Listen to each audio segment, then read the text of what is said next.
Сұр бұлт сіз суық қаптайды аспан күз боп толқытма жерді басқан. Білмеймін тоңған ма болғаны ма, жоқ ойнатпай қашқан тай жарысқан. Жасыл шөп әшешек жоқ бұрынғыдай, жастар күні шөгілмес бала шулай.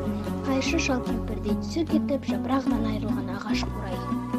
Ақ киімді, денелі, ақ сақалы, соқыр мылқау танымас тірі жанды. Үсті басы ақ қырау, тісі суық, жатқан жері сықырлап келіп қалды. Ғылым таппай мақтанба, орын таппай баптанба, құмарланып шаттанба, ойнап босқа күлуге, бес нәрсеге асық бол, бес нәрсеге қашық бол, адам болам десеңіз, тілеуін өмірін алдында, оған қайғы жесеңіз, өсек өтірік мақтаншақ, еріншек бекер мал шашпақ, бес дұшпанын білсеңіз, талап еңбек деген ой, қанағатырақ болар қой, бес асығыс көрсеңіз.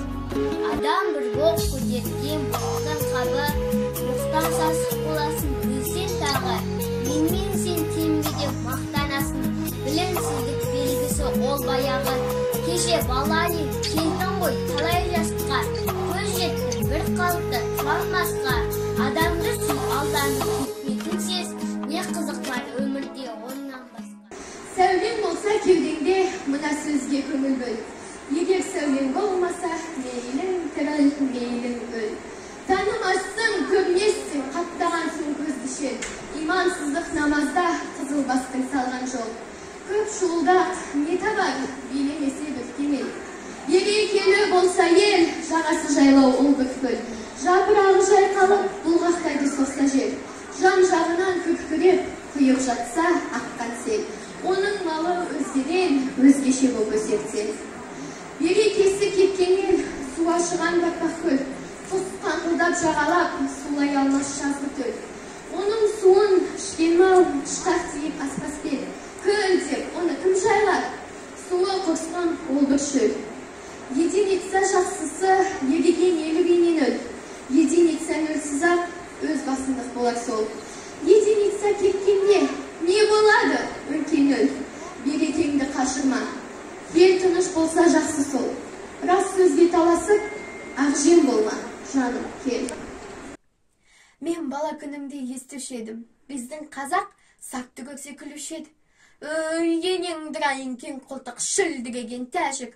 Арқадан үй төбесіне саламын деп қамыс атқан, ботадан қорыққан, көз көргенде әке десіп шығып кетсе қызың боқтасқан. Сарт-сұрт деген осы деп. Ноғайды көрсе, оны да боқтап күлуші еді. Түйеден қорыққан ноғай, атқа мінсе шаршап, жаяу жүрсе демін алады. Ноғай дегенше, ноқай десеңші, түккен ғай келмейді.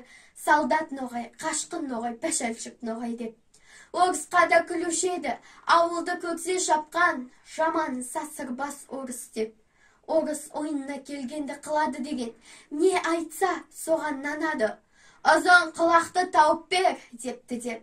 Сонда мен ойлаушы едім, әй Құдай-ай, бізден басқа халықтың бәрі антырған, жаман келеді екен.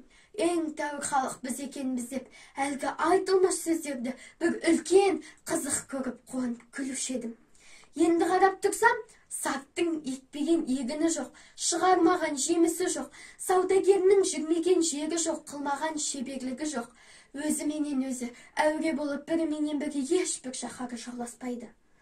Орысқа қарамай тұрғанда қазақтың өлісінің, ақыреттігін, тірісінің емін сол жеткізіп тұрды. Әке, балаға қимайтығың малыңды сол кірелеп айдап кетіп тұрды ғой. Орысқа қараған сонда, орыстың өнерлерін бізден олар көп үйреніп кетті. Үлкен байлар да, үлкен молдалар да, ептілік, қырмызылық, сыпайылық, барлық соларда. Ноғайға қарасам, солдаттыққа да шыдайды, кедейлікке де шыдайды, қазаға да шыдайды. Молда, медресе сақтап дін күтуге де шыдайды. Еңбек қылып мал табудың да жөнін солар біледі. Салтанат, әсем де соларда. Оның малдыларына құзғын тамағымыз үшін біріміз жалшы, біріміз қошалушымыз. Біздің ең байымызды сәннің шақшы, аяғың білән пішіратырға қойған идан түгіл, шық, сасы қазақ деп үйіне қуып шығарады. Оның бәрі бірін-бірі қуып қор болмай, шаруа қуып, өнер тауып, мал тауып, зор болғандық әсері. Орысқа айтар сөз де жоқ. Біз қылы, күңіғырлы да жоқпыз. Бағанағы мақтан, бағанағы қуанған, күлген сөздеріміз қайда?